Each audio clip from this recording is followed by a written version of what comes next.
1851ஆம் ஆண்டு பிரிட்டிஷ் ஆட்சியில் இருக்கும்போது காவல்துறைக்கென தனியாக சட்டம் இயற்றப்பட்டது.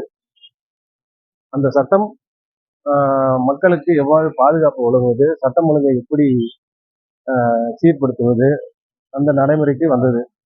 அதன் பின்னர் கடந்த ஆண்டு மாண்புமிகு தமிழ் முதல்வர் அவர்கள் அன்று இயற்றப்பட்ட செப்டம்பர் 6ஆம் தேதி, அந்த சட்டம் இயற்றப்பட்ட செப்டம்பர் 6ஆம் தேதியை காவலர் தினமாக கொண்டாட முடிவு செய்து அறிக்கை வெளியிட்டார். இந்த வருடம் 2025 செப்டம்பர் 6 காவலர் தினமாக தமிழ்நாடு முழுவதும் கொண்டாடி வருகிறோம். அதில் நாமக்கல் மாவட்டத்தில் பாலக்கோட்டில் காவலர்கள் ஆரம்ப காலத்தில் பயன்படுத்திய உடை, பாதுகாப்பு சாதனங்கள், வாகனம், தற்போது நவீனமயமாக்கலில் என்னென்ன ஆயுதங்கள் பயன்படுத்துகிறோம் மற்றும் விஞ்ஞான யுக்தியை கண்டுபிடிப்பது பற்றி இங்கு விளக்கமாக கூறப்பட்டுள்ளது. இது பொதுமக்களுக்கு பார்வைக்காக வைக்கப்பட்டது.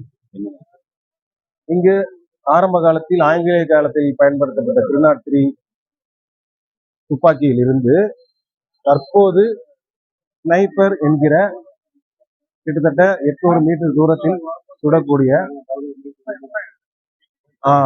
வெப்பன் வைக்கப்பட்டுள்ளது.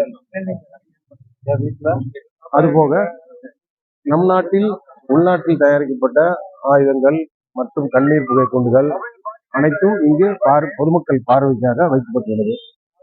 மற்றும் இந்த ஆயுதங்களுக்கு பயன்படுத்தக்கூடிய குண்டுகள் அவையும் இங்கு வைக்கப்பட்டது. மற்றும் பொதுமக்களுக்கு விழிப்புணர்வு ஏற்படுத்தக்கூடிய குழந்தைகள் மற்றும் பாதுகாப்பு, சைபர் கிரைம் பற்றிய விழிப்புணர்வு அவை இங்கே காட்சி பொருளாக வைக்கப்பட்டு மக்களுக்கு விளக்கமளித்து வருகிறது. நன்றி.